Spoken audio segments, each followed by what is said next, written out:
Good morning, students. Students, today we will learn this page. So open your book at page number 50. Let's read with me. Forms of water. Take some ice cubes out of the refrigerator. The ice cubes are cold, but they can be held in the hand as they are hard. They also have a particular shape. An ice cube is a solid form. Now put the ice cubes in a kettle. Place the kettle over a fire. Observe what happens to the ice cubes. We learned here that water has a form of solid, which is ice. So, ice is the solid form of water. Soon the ice cubes melt and become water. Water takes the shape of the container in which it is kept, but water itself has no shape. As water is not hard, it cannot be held. Water is a liquid form. Cover the kettle with a lid and continue to heat it. Observe what happens to the water. So if we melt the ice, it becomes water, and water is the liquid form of water. It has no shape, but ice has a shape. Water has no shape. Water takes the shape of the container.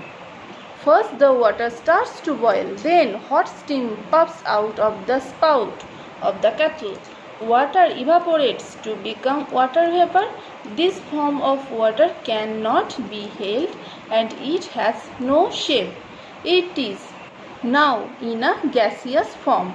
So if we boil the water becomes water vapor. Water vapor is the gaseous form of water. It also has no shape.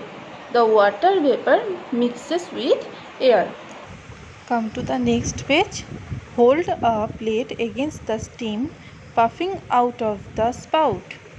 Ask an elder to help you as steam is so hot that it can burn you.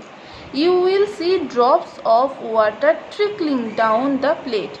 The hot steam, a gas, touches the cold plate and condenses back into water, a liquid. So, when the water vapor comes out from the kettle, place a cold plate here. Okay, you can see water droplets here because the cold plate condenses the hot vapor into water, and again the gaseous form become a liquid form, that is water.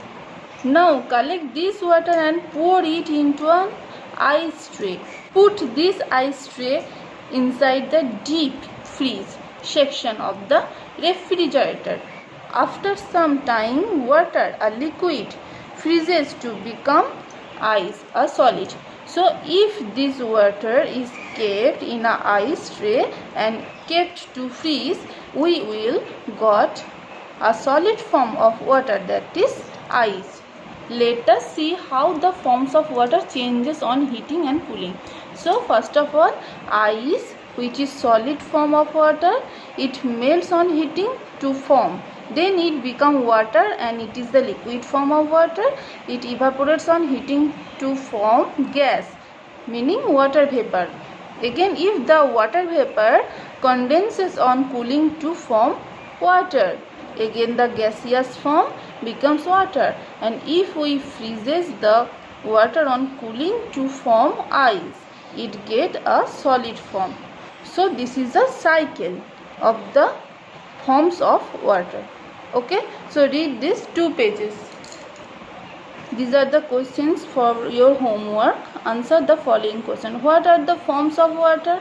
The forms of water are solid, liquid and gaseous. Number 2, what is the solid form of water? The solid form of water is ice. What is the liquid form of water? The liquid form of water is water itself. 4, what is the gaseous form of water? The gaseous form of water is water vapor. So read these answers and do this homework in your copy. Okay, hope today's topic is clear to you. See you in the next class. Bye bye students.